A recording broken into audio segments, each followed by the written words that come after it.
مولاي صل وسلم دائما أبدا على حبيبك خير الخلق كلهم. مولاي صل وسلم دائما أبدا على حبيبك خير الخلق كلهم. مولاي صل وسلم دائما أبدا. اعوذ باللہ من الشیطان الرجیم. بسم اللہ الرحمن الرحیم. لقد کان لکم فی رسول اللہ اسوۃ حسنہ. صدق اللہ مولانا العظیم. حضرات گرامی، رسول اکرم صلی اللہ علیہ وسلم کی حیات مبارکہ کے وہ 63 سال جو آپ نے اس دنیا میں گزارے، ان کے بارے میں کچھ گفتگو ہو رہی تھی کہ وہ کیسے گزرے، کیا مشکلات پیش آئیں، کیا مخالفت ہوئی، اور وہ شہر جو اپنا تھا جس میں سارے کے سارا ایک ہی خاندان بستا تھا، قریش خاندان ہی پورے مکے میں بس رہا تھا، سوائے چند لوگوں کے جو ملازم پیشہ کام کرنے کے لیے، خدمت کرنے کے لیے باہر سے آ گئے تھے، ورنہ پورے مکے پر قریش کا قبضہ تھا. اور یہی خاندان ہے رسول اکرم صلی اللہ علیہ وسلم کا.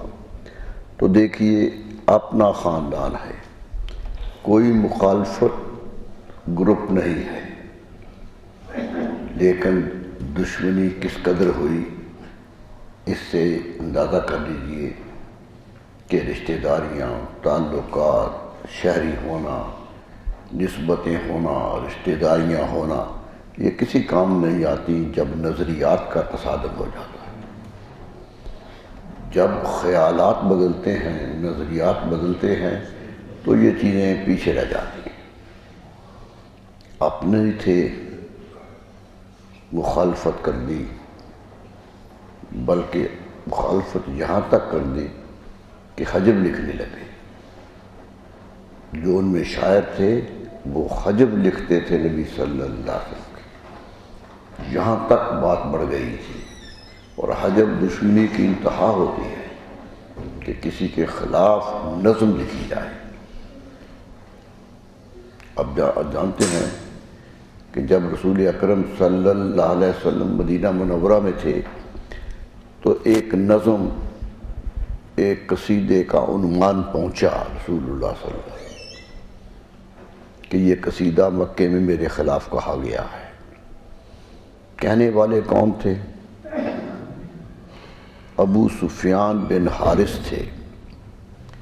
حضور صلی اللہ علیہ وسلم کے دادا کی جو اولاد ہے ان میں سب سے بڑے بیٹے کا نام حارث ہے، یعنی حضور کے تایا ہیں، اور ان کا بیٹا تھا ابو سفیان. تو کتنا قریبی رشتہ ہے، اپنا خاندان ہے، قریبی رشتہ ہے. لیکن ابو سفیان بن حارث نے بھی ایک نظم لکھ دی رسول اللہ کے خلاف. اور بھی لکھ رہے تھے لوگ، تانے دے رہے تھے، کئی قسم کے الزامات لگا رہے تھے، لیکن نبی صلی اللہ علیہ وسلم کسی کی پرواہ نہیں کرتے تھے. جب ابو سفیان کا قصیدہ مدینہ پہنچا تو حضور صلی اللہ علیہ وسلم کو دکھ ہوا. صحابہ کہتے ہیں بڑے دکھی ہوئے کہ میرا ہے، میرے دادا کا پوتا ہے، میں بھی اسی کا پوتا ہوں. اس کو کوئی خیال نہیں آیا کہ خاندانی نسبت ہی راستے میں رکاوٹ بن جاتی ہے. اس نے اس کی بھی پرواہ نہیں کی ہے. تو پہلی مرتبہ حضور صلی اللہ علیہ وسلم کو اس بارے میں بہت دکھ ہوا، اور دکھ میں ایک جملہ کہہ دیا جو تاریخ کا نمایاں جملہ ہے کہ احجو قریشن فإنہ اشد علیہم من رشک النبل. لوگو، میرے شاعرو، اب تم بھی قریش کے خلاف لکھا کرو. اجازت دے دی. پہلے نہیں لکھتے تھے، کہتے تھے میرا خاندان ہے، نہ لکھو، مخالفت کر رہا ہے اور ٹھیک ہو جائے گا۔ لیکن جب ابو سفیان کا قصیدہ آیا تو بے ساختہ زبان مبارک سے نکلا، اخجو قریشن، قریش کی حجب لکھو، کیونکہ کبھی کبھی حجب کا شعر اتنا دکھ دیتا ہے جتنا تیر لگے بھی تو دکھ نہیں ہوتا۔ یہی کہتے ہیں نا، زبان کے تیر لکڑی کے تیر سے زیادہ تیز ہوتے ہیں۔ حضرت علی کرم فرمایا جراحت اللسان، زبان کے جو زخم لگتے ہیں یہ نیزوں کے زخم سے زیادہ بھاری ہوتے ہیں، اس لیے احتیاط کی حکم دیا گیا۔ تو آپ نے کہا کہ یہ بڑا تیز ہے، لکھو۔ حضرت حسان کہتے ہیں کہ میں خاموش تھا، میں نعتیں تو لکھ رہا تھا لیکن یہ ایسی بات نہیں کر رہا تھا، اس لیے کہ رسول اللہ صلی اللہ علیہ وسلم کا خاندان ہے، کہیں گستاخی نہ ہو جائے۔ جب خود اجازت دے دی تو کہتے میں نے لکھا۔ ان کے دیوان میں وہ قصیدہ موجود ہے جو اس کے جواب میں لکھا، 22 شعر لکھے، اور رسول اللہ صلی اللہ علیہ وسلم جب سنا کہ شعر لکھے ہیں تو خود مسجد نبوی میں تشریف لائے، بیٹھے مسجد نبوی میں اور کہنے لگے اے حسان اب سناؤ۔ معلوم ہوا یہ سننا بھی انہیں پسند تھا۔ حضرت حسان رضی اللہ عنہ نے منبر پہ کھڑے ہو کے 22 شعر کا قصیدہ پڑھا، جس پہ بڑی تاریخی روایات ہیں، بہت کچھ ہے۔ اور ایک بات کہنا، بہت کچھ کہہ دیا، یہ نہیں کہ چھپی چھپی بات کی کہ برائی کرنے والوں کیا کر رہے ہو، قصیدے لکھنے والوں کیا کر رہے، کھل کے نام دیا۔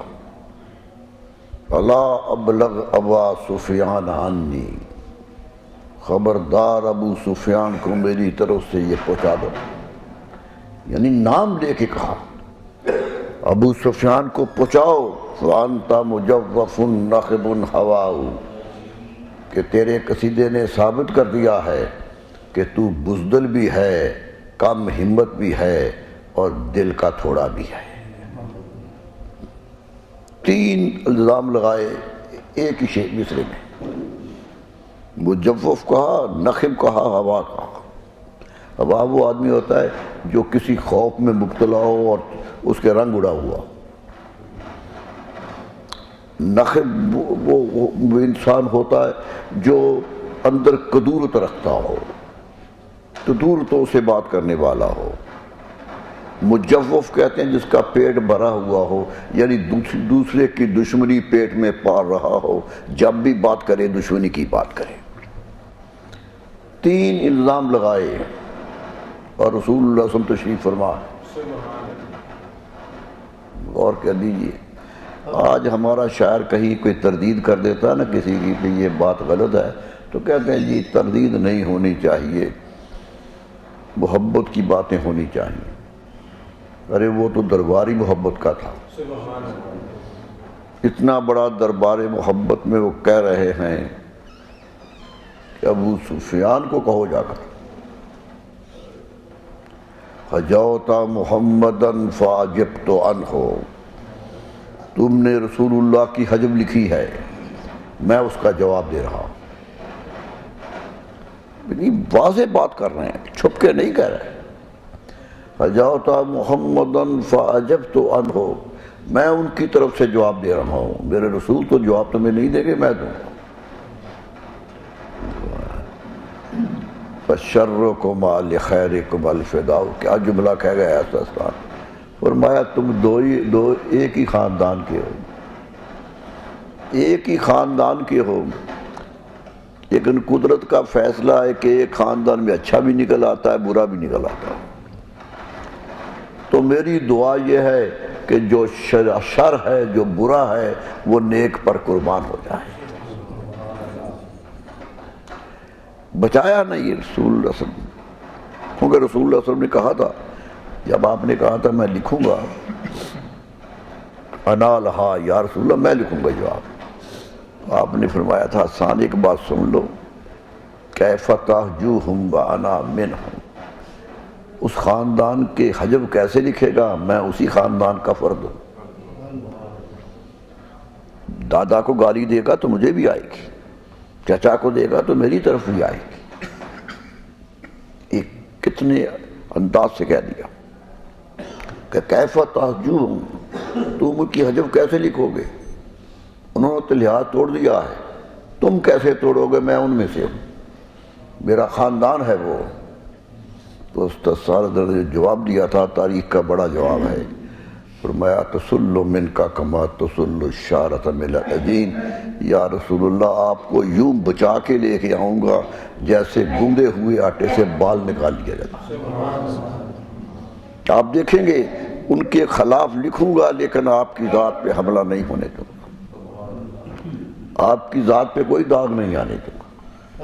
یہ ہے شاعری، یہ ہے شاعری کا معیار، اور یہ ہے ایک کامیاب شاعر، اس لیے تو لقب پائے، کہا حجب لکھتا ہے ان کی، فَإِنَّ أَبِي وَوَالِدَهُ وَإِرْضِي، بے شک میرا باپ، میرا خاندان، میری عزت سب رسول اللہ کی ڈھال بن کے کھڑی ہے، میرے رسول پہ تم حملہ نہیں کر سکتے، ہم ڈھال ہیں رسول اللہ کی۔ بتا دیا نا مومن کو کیا ہونا چاہیے، کہا ڈھال ہیں ہم، تم حملہ نہیں کر سکتے ہو۔ حضور صلی اللہ علیہ وسلم نے روایت آتی ہے جب یہ شعر سنا تو بیٹھے تھے فرش زمین پر، چہرہ مبارک اٹھا کے حضرت حسان کی طرف دیکھا اور ایک جملہ کہا، قد وقاک اللہ یا حسان من حر النار، ہے حسان تو میری ڈھال بن رہا ہے، میری پناہ گاہ بن رہا ہے، اللہ نے تجھے دوزخ سے بچا لیا، بشارت دے دی جنت کی۔ حضرت حسان کہتے ہیں مجھے بڑی خوشی کہ ایک میرے شعر پر اتنی داد مل گئی، اس سے بڑی داد کیا چاہیے تھی۔ کہتے میں نے پھر شعر پڑھا، رسول اللہ صلی اللہ علیہ وسلم نے پھر دیکھا، فرمایا الا عین یا حسان، اے حسان یہ میری تعریف کب تک کرو گے، کب تک میری تعریف کرتے رہو گے۔ حضرت حسان فوراً بول پڑے، الی الجنت یا رسول اللہ، یا رسول اللہ جنت میں جاؤں گا تو تعریف ہی کرتا جاؤں گا، آپ کی تعریف کرتا ہی جنت جاؤں گا۔ ناراض نہیں ہوئے، یہ نہیں کہا کیا دعویٰ کر رہے ہو، فرمایا انشاءاللہ مانا، احسان اللہ نے چاہا تو تو ہمارے ساتھ ہی ہوگا۔ میرے دوستو یہ ماحول تھا، اتنا لکھا جا رہا تھا، خلاف لکھا جا رہا ہے، شعر پہ شعر کہا جا رہا ہے، اثر کے ٹکڑے کہے جا رہے ہیں، لیکن تاریخ پڑھ لیجئے آج بھی، رسول اللہ صلی اللہ علیہ وسلم کے دور کی شاعری پڑھ لیجئے، جتنا بھی لکھا گیا اسلام کے خلاف بھی رسول اللہ کے خلاف بھی سب پڑھ لیجئے، حیرت ہوتی ہے کہ سب کچھ کہنے کے باوجود میرے رسول پر کوئی داغ نہیں لگا سکے، ایک الزام نہیں لگا۔ شخصیت پہ الزام ہی لگتے ہیں تو کے خلاف کہا جائے کہ آپ یہ ہیں آپ یہ ہیں، کسی نے نہیں کہا۔ معلوم ہوتا کفر بھی جانتا تھا کہ کون ہے، کفر کو بھی تمیز تھی، میرے رسول صلی اللہ علیہ وسلم کی عظمت جانتا تھا۔ اللہ اللہ، تو یہ ماحول تھا جب اسلام آگے بڑھ رہا تھا۔ کچھ مسلمان ہو گئے لوگ، اور اکثر جو مسلمان ہوئے وہ غریب طبقے کے لوگ تھے، وہ جو مکے والے نہیں تھے، مکے میں کام کاج کے لیے آئے ہوئے تھے، وہ باہر کے لوگ تھے، کوئی روم کا ہے، کوئی فارس کا ہے، کوئی حبش کا ہے، باہر سے آئے ہوئے لوگ تھے، اسلام قبول کرتے چلے گئے، طاقت بڑھتی چلی گئی، وہ جانثار بن کے آئے، تو قریش مکہ ایک دفعہ اکٹھے ہو کے آئے کہنے لگے اے محمد صلی اللہ علیہ وسلم، ہم آپ کی باتیں سننے کو تیار ہیں، آپ جو کہہ رہے ہیں سننے کو تیار ہیں، ایک شرط ہے صرف۔ کہا کیا؟ کہا یہ جو آپ کے پاس چھوٹے چھوٹے لوگ بیٹھے ہوتے ہیں، چھوٹے چھوٹے مزدوریاں کرنے والے لوگ بیٹھے ہوئے ہیں، ہم سردار ہیں مکہ کے، ان کو اٹھا دیجئے، ہم آپ سے بات کرتے ہیں۔ غرور تھا نسل کا، اپنے خاندان کا غرور تھا۔ حضور صلی اللہ علیہ وسلم فرمایا یہ میرے ہیں، یہ اٹھائے نہیں جا سکتے۔ ان کا غرور سامنے آیا تو رسول اللہ صلی اللہ علیہ وسلم کا رد عمل سامنے آیا کہ جو اسلام لاتا ہے خواہ وہ کسی طبقے سے ہو میرا، یہ حبش کا غلام ہو تو میرا ہے، یہ صہیب روم سے آئے تو میرا ہے، سلمان فارس سے آئے تو میرا ہے۔ پیار دیا، محبت دی۔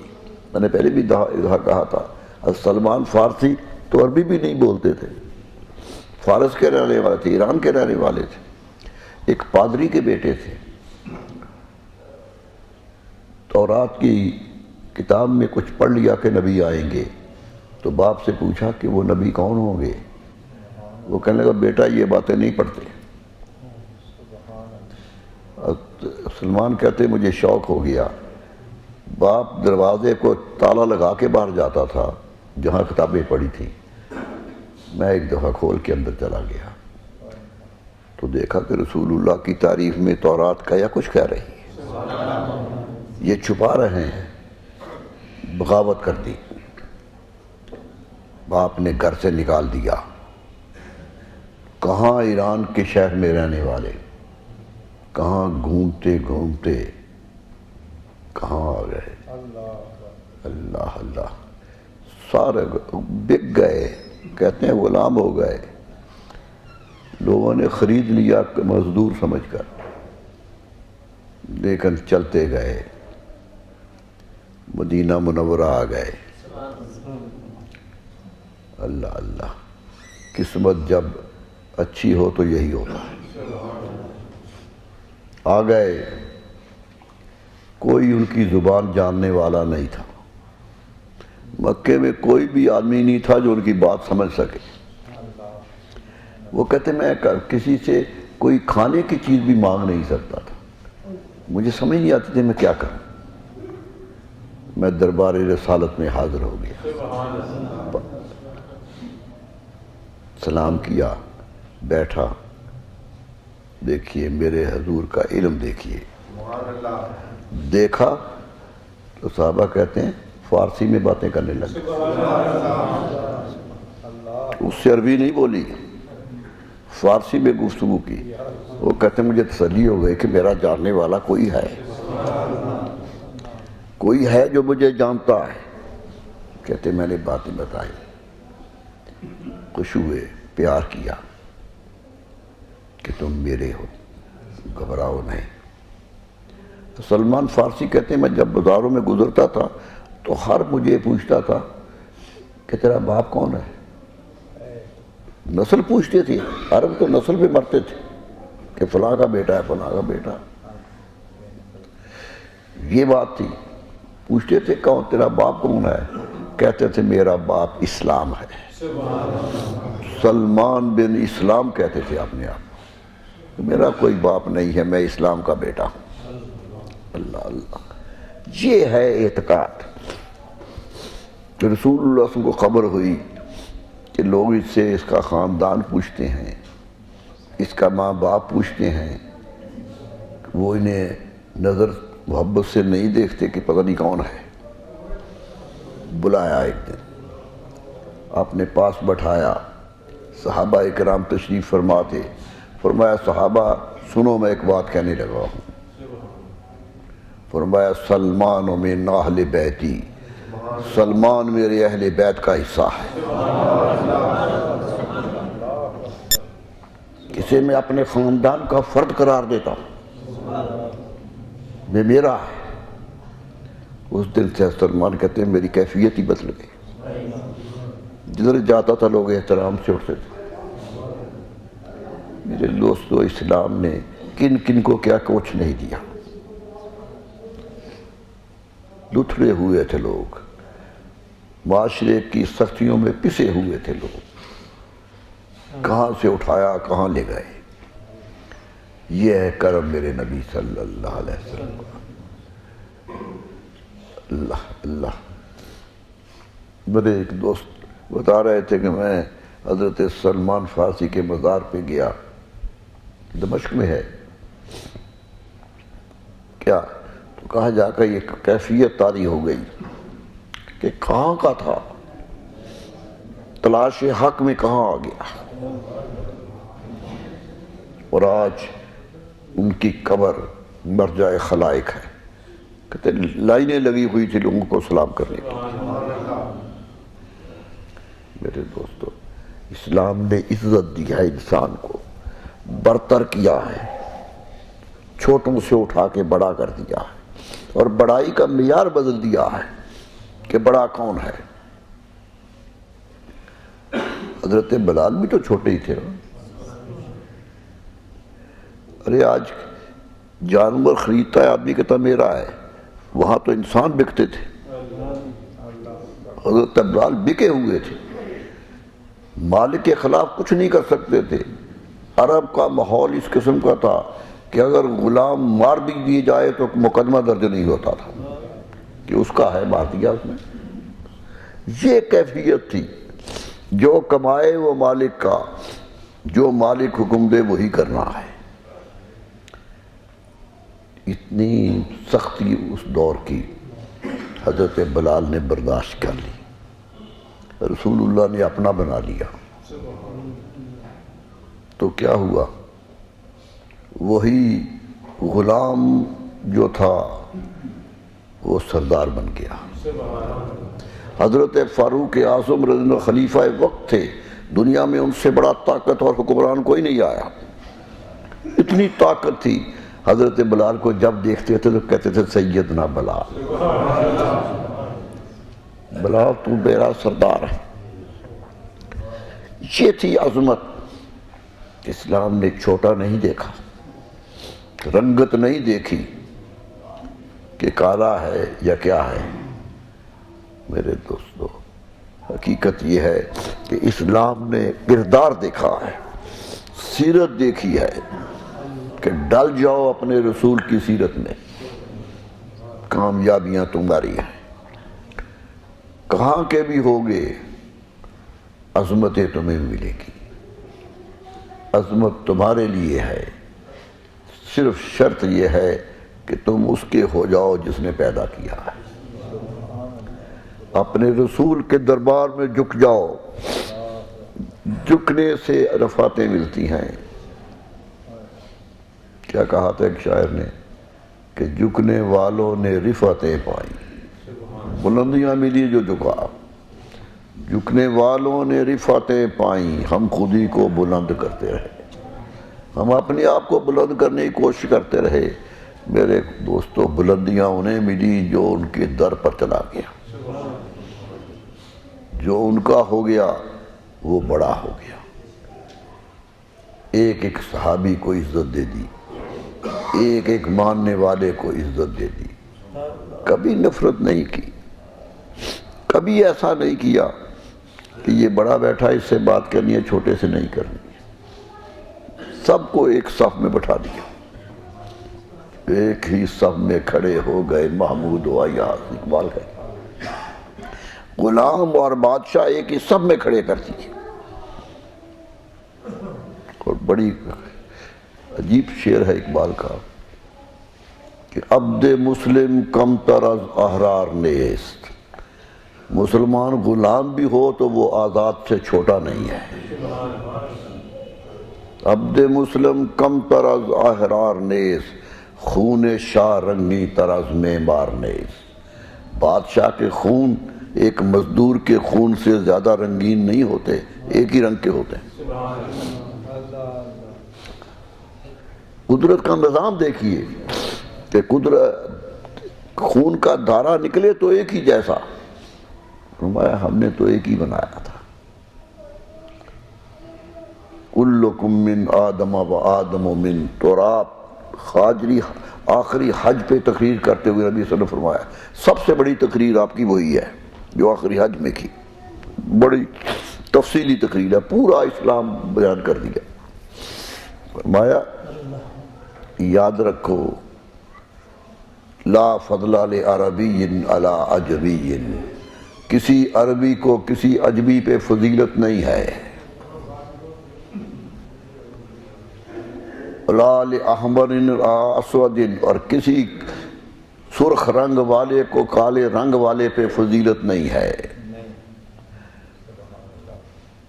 فرمایا کسی کو کسی پر فضیلت نہیں ہے، فضیلت ہے الا بالتقوی، جو پرہیزگار ہے وہ بڑا ہے، جو اللہ کا ماننے والا ہے وہ بڑا ہے۔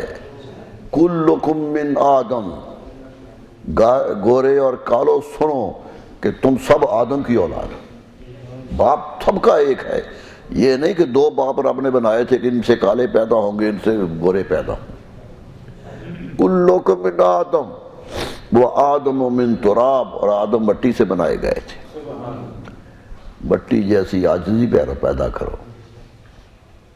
ارے اس پر نیک آدمی مصلی بچھا کے نماز پڑھے تو وہ ہلتی نہیں ہے، اور بدماش آدمی برا آدمی برائی بھی کرے تو وہ روکتی نہیں ہے، وہ سب کے سامنے جھکی پڑی ہے۔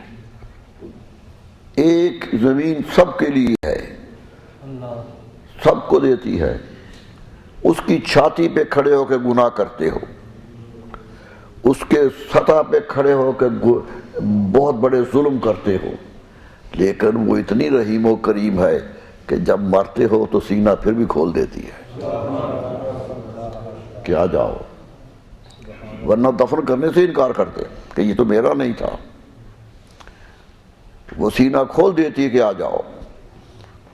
میرے دوستو، جو اتنی رحم کرنے والی ہے اس کا ادب بھی تو کرو۔ فرمایا لن تخرق الارض، ارے اکڑ کے چلنے والوں تم زمین پھاڑ نہیں دو گے، میری زمین اس طرح میں نے بچھائی ہے کہ 40 منزلہ بلڈنگ بھی بناؤ تو ہلتی نہیں ہے، لیکن نرم اتنی ہے کہ انگلی سے رگڑو تو اکھڑنے لگتی ہے، نرم اتنی بنائی ہے، اتنی سخت بنائی ہے کہ ہزاروں من اس پہ ڈال دو تو وہ کبھی تمہیں خطرہ نہیں ہوگا کہ ہل جائے گی، اور نرم اتنی ہے کہ ایک کونپل جسے تم ہاتھ سے پکڑ کے مسلو تو وہ مسل جاتی ہے، وہ پتھر کے سینے سے نکل آتی ہے، پتھر کے سینے سے وہ نکالتا ہے۔ میرے دوستو، قدرت کا نظام ہے، قدرت سہولتیں دے رہی ہے، بہتر وہ ہے کہ انسان دیکھے ان کو، تھی ہر ورق پہ صنعت ترسی آشکار، شاعر کہتا ہے پتا پتا بھی اس کی حمد کر رہا ہے، سب کچھ اس کے سامنے جھکا ہوا ہے۔ ایک پیدا ہوتا ہے اور انسان کو خبر دیتا ہے کہ میں کیا ہوں، زمین سے آتا ہے، چیونٹی بھی ہاتھ اٹھا کے یہ کہتی ہے بار بار، اے دانا کس ضعیفوں کے رازق تیرے نثار، چیونٹی بھی ہاتھ اٹھا کہتی ہے کہ ایک پاؤں مجھ پر آ جائے تو میں 50 بھی ہوں تو رگڑی جاتی ہوں، مجھ میں طاقت ہی چلنے کی نہیں ہے، لیکن اے خالق کائنات تو مجھے بھی رزق دیتا، مجھے بھی رزق دیتا ہے۔ علامہ اقبال نے اس پر ایک بڑا اچھا شعر کہا تھا، علامہ نے کہا تھا، ایک واقعہ نقل کرتا ہے وہ شاہ مراد کا، شاہ مراد ترکی کا وہ بادشاہ تھا جو آج آپ مدینہ منورہ جائیں اور روضۃ الجنت میں جائیں، ریاض جنت میں جائیں تو ریاض جنت میں حضور کا محراب ہے جہاں رسول اللہ صلی اللہ علیہ وسلم نماز پڑھتے تھے، اس ممبر کے پیچھے جا کے دیکھیے تو شاہ مراد کا نام لکھا ہوا کہ یہ اس کی تعمیر ہے۔ اتنا خوش قسمت بادشاہ کہ یہ تعمیر مدینہ منورہ کی اس کے ہاتھوں ہوئی ہے، اتنا خوش۔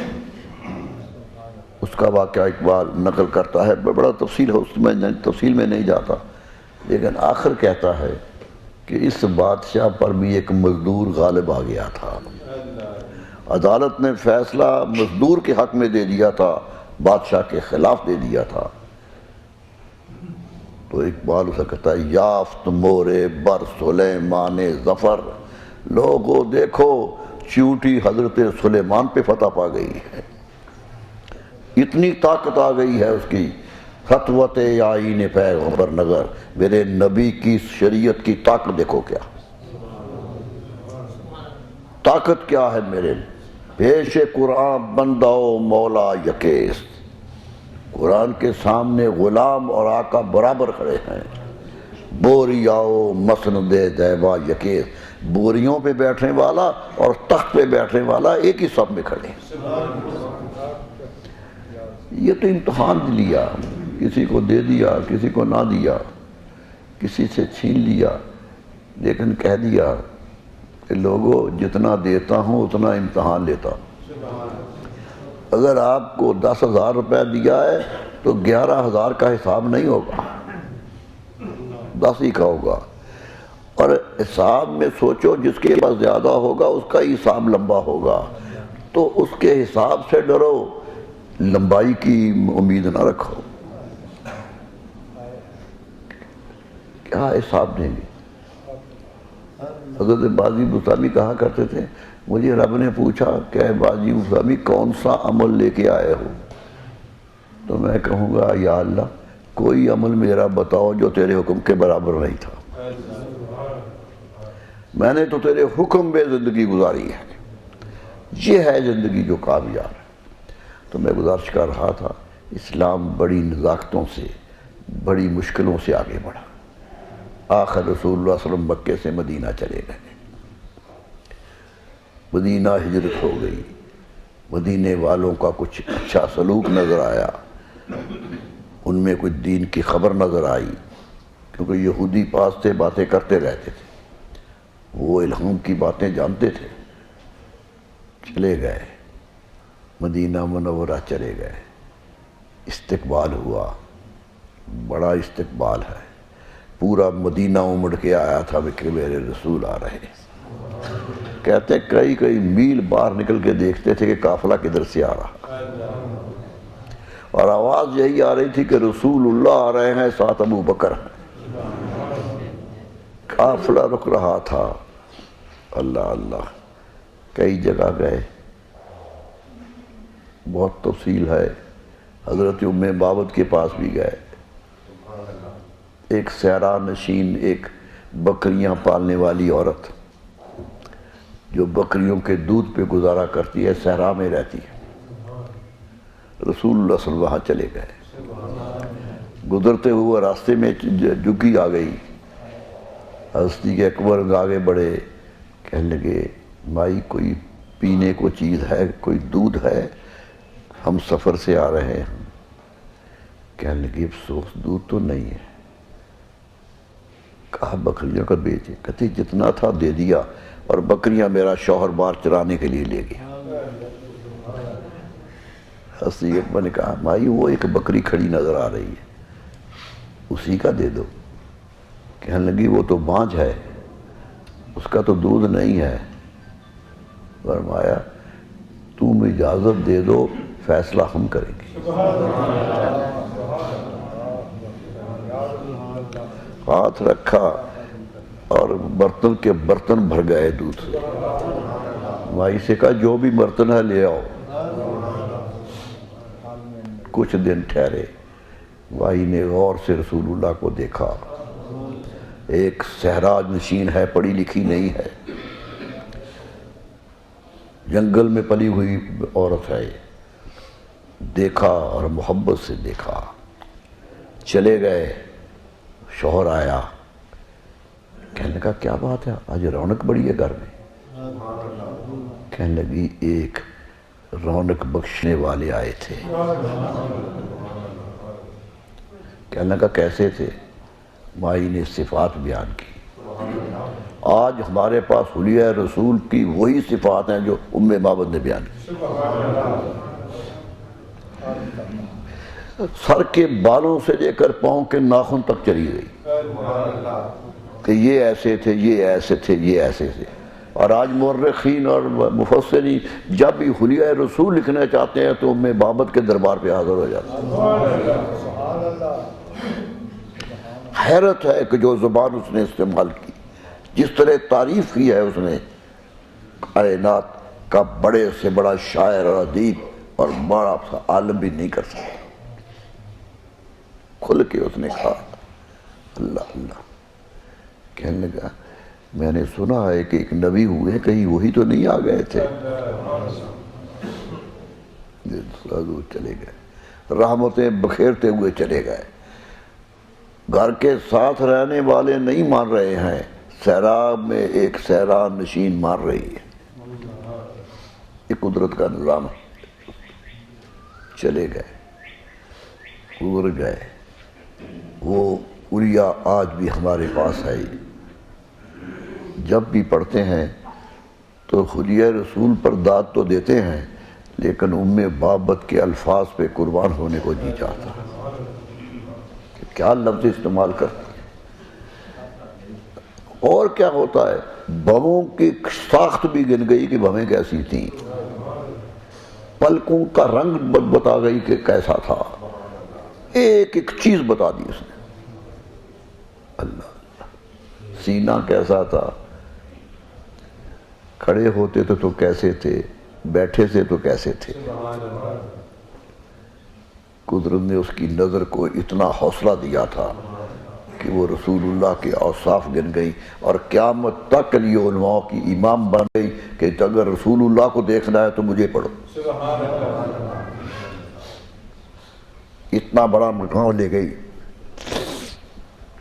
اللہ اللہ. تو یہاں سے گزرے، مدینہ منورہ آ گیا. آواز مجھے ایک پہاڑ کی چوٹی سے کہ رسول اللہ آ گئے ہیں. مدینہ منورہ والے باہر نکل کے استقبال کر رہے تھے. چوٹیوں پہ، پہاڑوں کی چوٹیوں پہ بیٹھے ہوئے تھے. قباء پہنچ گئے. قسمت جاگی قباء کی. ایک اضافی بستی ہے مدینہ منورہ سے، وہاں ٹھہرے. 14 دن ٹھہرے وہاں.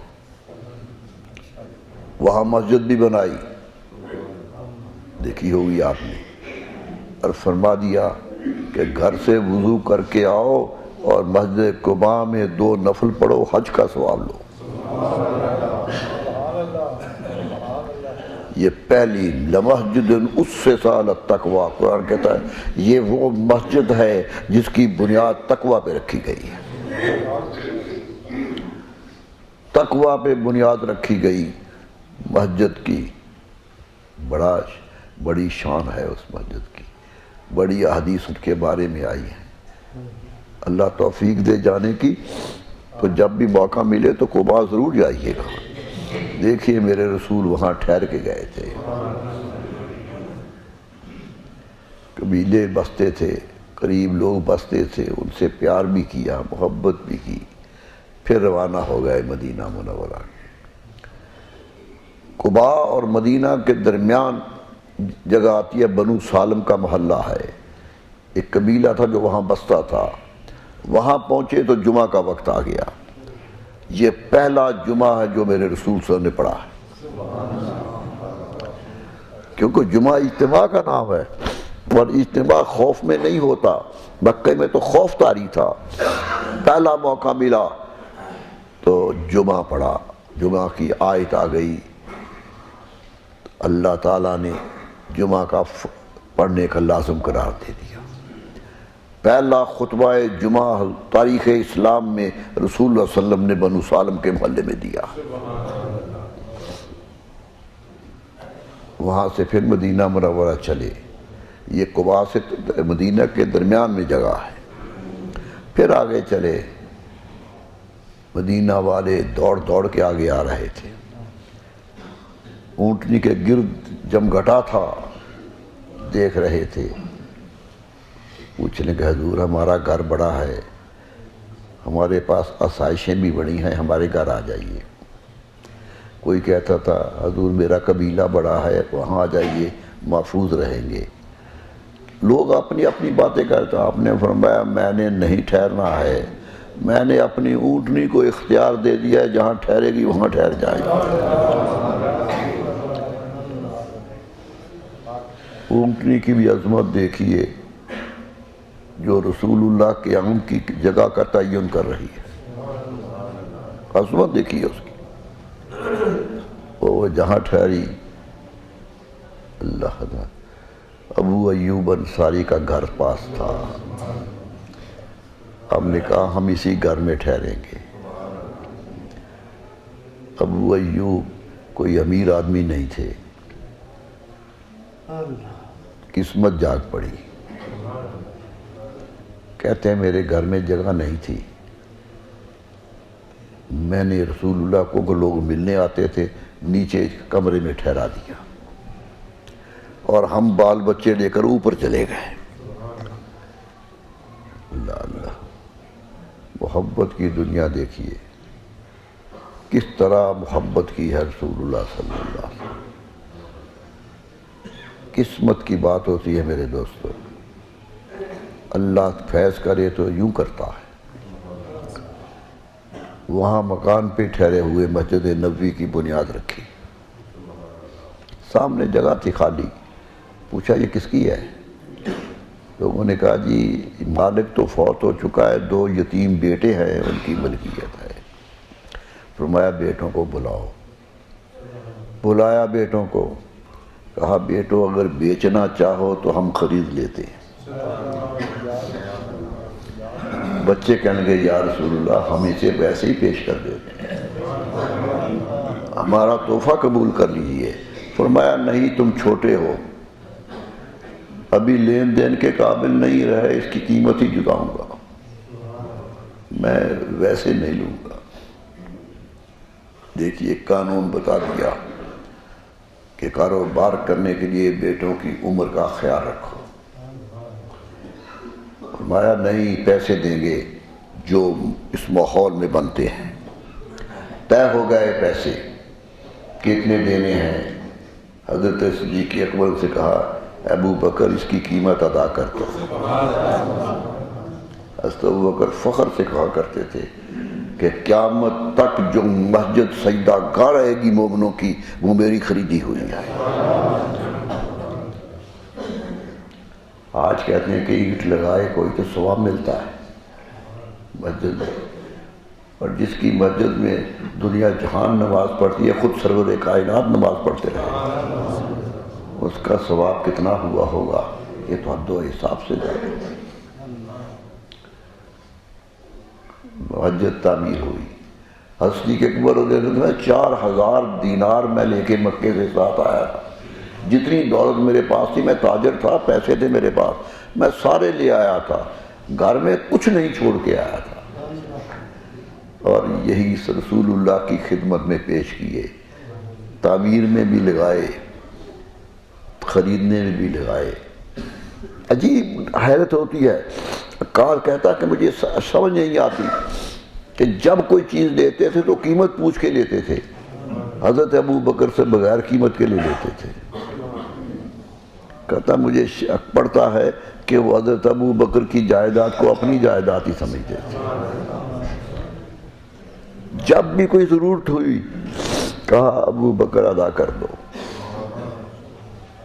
یہ محبت دکھائی، پیار کیا۔ مسجد نبی تعمیر ہوئی، فرمایا اینٹیں لاؤ، پتھر چن چن کے بعض پہاڑوں سے لاؤ، مسجد تعمیر کرنی ہے۔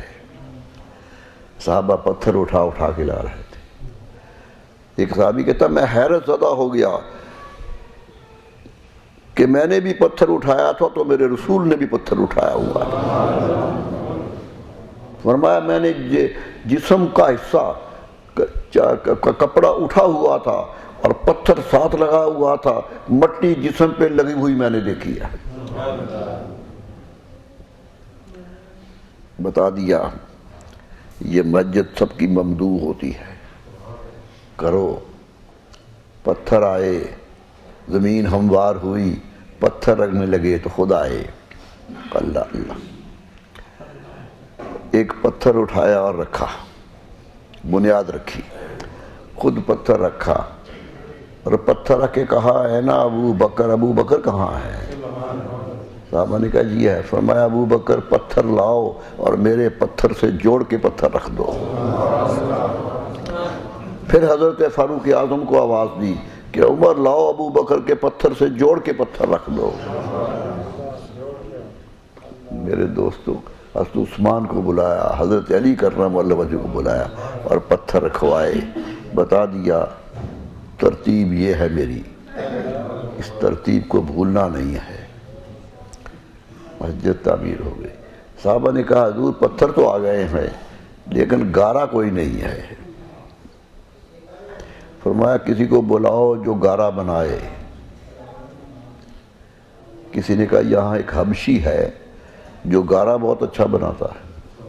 فرمایا بلاؤ۔ بلایا، کالا کلوٹا جوان،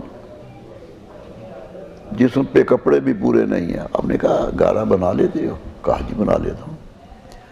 کہا یہاں بناؤ گارا، مسجد میں تعمیر کرنی ہے۔ وہ گارا بنا۔ صحابہ کہتے ہیں اس نے مٹی میں پانی ڈالا اور اپنے ٹانگیں مارنے لگا، گارا تیار کرنے لگا کہ رسول اللہ صلی اللہ علیہ وسلم گھر سے تشریف لے آئے۔ قریب آئے، دیکھا اس کی ٹانگیں چل رہی ہیں۔ صحابہ کہتے کافی دیر اس کی ٹانگوں کو دیکھتے رہے، پھر آگے بڑھے اور کندھے پہ ہاتھ رکھ دیا۔ فرمایا میرے صحابہ قد اتقن فی عملہ، یہ اپنے کام میں بڑا پختہ ہے، بڑا اچھا کام کر رہا ہے۔ معلوم ہوا اچھا کام کرنے والوں کو پسند کرتے تھے۔ حبشی تھا، مسلمان بھی نہیں تھا۔ کندھے پہ ہاتھ رکھ دیا اور کہا اتقن فی عملہ، یہ اپنے عمل میں بڑا پکا ہے، پختہ کام کرتا ہے۔ یہ کہہ کے اندر چلے گا، جا کے نماز پڑھائی۔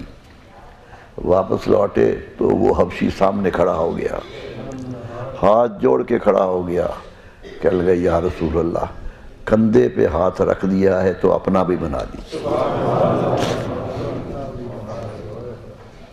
ہاتھ تو رکھ دیا ہے، اب بنا لیجئے۔ اسلام مل گیا، دولت مل گئی، رسول اللہ کی پسندیدگی مل گئی۔ کیا چاہیے تھا اسے؟ سب کچھ مل گیا جو اسے دنیا میں چاہیے تھا۔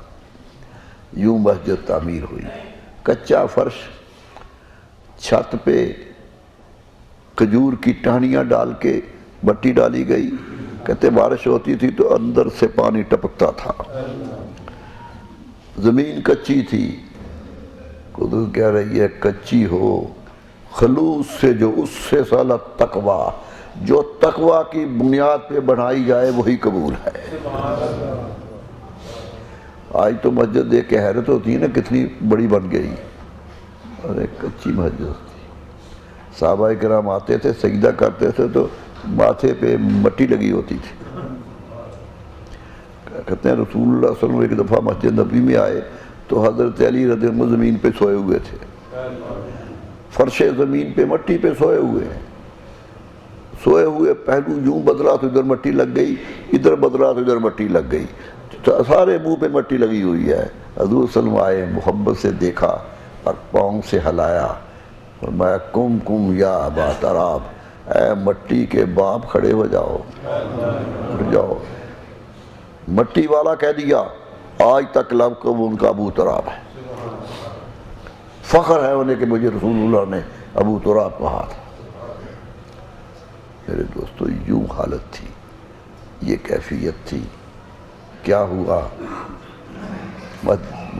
مدینے کی زمین جو ہے وہ اس طرح کچی تھی کہ وہاں بیماریاں بڑی پھیلتی تھیں۔ تاریخ کہتی ہے مدینہ بیماریوں کا گھر تھا، ہر طرف کوئی نہ کوئی بیمار رہتا تھا، جس طرح کسی شہر کی آب و ہوا ایسی ہو جائے۔ حضور صلی اللہ علیہ وسلم صحابہ بیمار ہو گئے۔ نبی صلی اللہ علیہ وسلم گھر سے نکل کے مسجد نبوی میں آئے تو حضرت صدیق اکبر زمین پر لیٹے ہوئے ہیں اور مکے کی یاد کر رہے ہیں کہ یا اللہ مکہ دکھا دے، وہی بڑا شہر تھا، یعنی پریشان ہیں۔ آگے گئے تو حضرت بلال لیٹے ہوئے مکے کے قصیدے پڑھ رہے ہیں، سارے صحابہ مکہ یاد کر رہے ہیں کہ کہاں آ گئے ہیں، بیماریوں کا گھر ہے، بیمار تھے، بخار چڑھے ہوئے ہیں، رحمت عالمین کی رحمت عالمینی جوش میں آ گئی۔ صحابہ کے سرانے کھڑے ہو کے کہا یا اللہ، حضرت خلیل اللہ نے مکے کو حرم بنایا تھا، میں مدینے کو حرم بناتا ہوں، میں مدینے کو حرم بناتا ہوں، یا اللہ اس میں بیماریاں بڑی ہیں، یہاں کی بیماریاں لے جا، مدینہ بیماریوں سے پاک کر دے۔ اور ایک جملہ کہا جو بخاری نے بھی نقل کیا، فرمایا اے اللہ تیری بڑی برکتیں مکے میں ہیں، بڑا برکت والا شہر ہے مکہ، اے اللہ میں درخواست کرتا ہوں کہ مدینے میں مکے سے دگنی برکتیں عطا کر دے۔ میرے دوستو، یہ تھا ماحول، مدینہ منورہ سے پیار کیا، رہے، مدینے کی مٹی سے پیار کیا، وہاں جاتے آتے ان کو دیکھا، کھجوروں پہ ہاتھ رکھ رکھ کے محبت کی دعائیں مانگی۔ اللہ اللہ، ارے مکہ 8 سال کے بعد فتح ہو گیا، 8 سال کے بعد مکہ فتح ہو گیا۔ مکہ ان کا اپنا گھر تھا، مکہ مکرمہ میں 2 گھر تھے نبی صلی اللہ علیہ وسلم کے، ایک جہاں پیدا ہوئے تھے، ایک جہاں سے خدیجہ رہتی تھی، دونوں گھر موجود تھے، صحابہ کرام کے گھر بھی موجود تھے۔ رسول اللہ صلی اللہ علیہ وسلم فرمایا میرے صحابہ گھروں میں نہیں جانا ہے، ہم نے اللہ کے لیے چھوڑ دیے ہیں۔ خود رسول اللہ اپنے گھر نہیں گئے، بتا دیا ہجرت یہ ہوتی ہے، کلیم دے دے کہ ہجرت کا دعویٰ کرنے والوں ہجرت نہیں بنتی، ہجرت یہ ہے کہ جو چھوڑ دیا ہے، وَمَنْ كَانَ هِجْرَتُهُ إِلَى اللَّهِ فَهِجْرَتُهُ إِلَى اللَّهِ، میں جس نے اللہ کے لیے ہجرت کی ہے وہ یہ سمجھ کے کرے کہ اللہ اور اس کے رسول کے لیے کی ہے، اور جس نے دنیا کے لیے کی ہے إِلَى الدُّنْيَا يُصِيبُهَا، بخاری کی حدیث ہے، دنیا کے لیے کی ہے تو دنیا مل جائے گی، کسی عورت کی خاطر ملک چھوڑا ہے تو عورت بھی مل جائے گی، فَهِجْرَتَهُ عَلَىٰ مَا هَاجَرَ عَلَيْهِ، لیکن ثواب اسی ہجرت کا ملے گا جس خاطر ہجرت کی ہو۔ اصول بھی بتا دیا، مدینہ آئے پھر اپنے گھر نہیں آئے، پھر مدینہ منورہ والے پریشان ہو گئے جب مکہ فتح ہوا۔ ایک نے کہا یا رسول اللہ ہمیں بڑا پریشانی ہے۔ کہا کیوں؟ کہا حضور آپ کا گھر فتح ہو گیا ہے، مکہ آپ کا شہر ہے، پیارا شہر ہے، حرم ہے، اس میں سب کچھ اس میں ہے، برکتیں اسی میں ہیں، تو کہیں آپ ہمیں چھوڑ کے تو نہیں چلے جائیں گے؟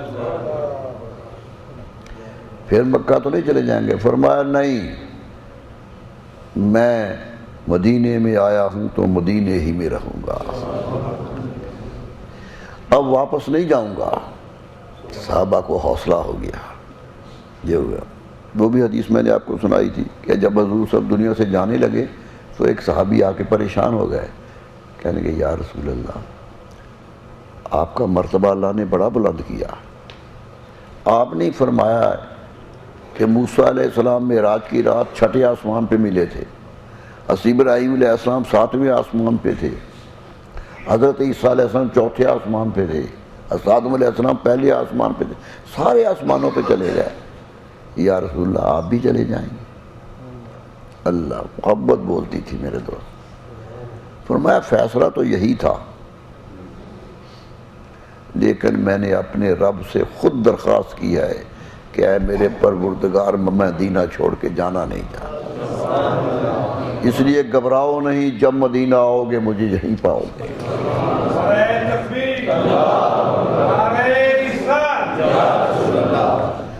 جائیے میرے دوستو، خاک یثرب اس دو عالم خوش ترست، اقبال کہتا ہے یثرب کی مٹی اس پوری جہان سے بہتر ہے، خنک شہر ہے کہ یہاں جا دل بدر، کیا پیارا شہر ہے جہاں ہمارے محبوب رہتے ہیں۔ قدر تو ان کی وجہ سے ہے نا، ان کی وجہ سے قدر و قیمت ہے۔ میرے دوستو زندگی یوں گزارتے چلے گئے، مدینہ منورہ کے 10 سال جنگوں کے سال ہیں، 99 جنگیں ہوئی 10 سال میں، 27 جنگوں میں خود کمانڈر بن کے گئے، 72 جنگوں میں صحابہ کو بھیجا۔ اتنی مشکل، سوچ لیجئے 10 سالوں میں اتنی جنگیں، ایک سال میں 10 جنگیں بنتی ہیں، پوری زندگی جد و جہد میں گزاری، جنگوں میں ہی گزار دی، لیکن قوم کو آشتی دے گئے، قوم کو پیار دے گئے، جنگ بھی لڑی تو پیار سے لڑی، اور وہاں بھی اپنی حکمت رحمت للعالمین دکھائی۔ انشاءاللہ مدینہ منورہ کا ذکر کریں گے کہ کیسے آپ نے زندگی کے سال گزارے ہیں۔ وآخر دعوانا الحمدللہ۔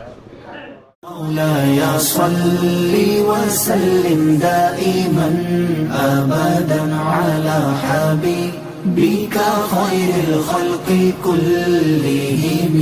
مولاي صل وسلم دائما أبدا على حبيبك خير الخلق كلهم. مولاي صل وسلم دائما أبدا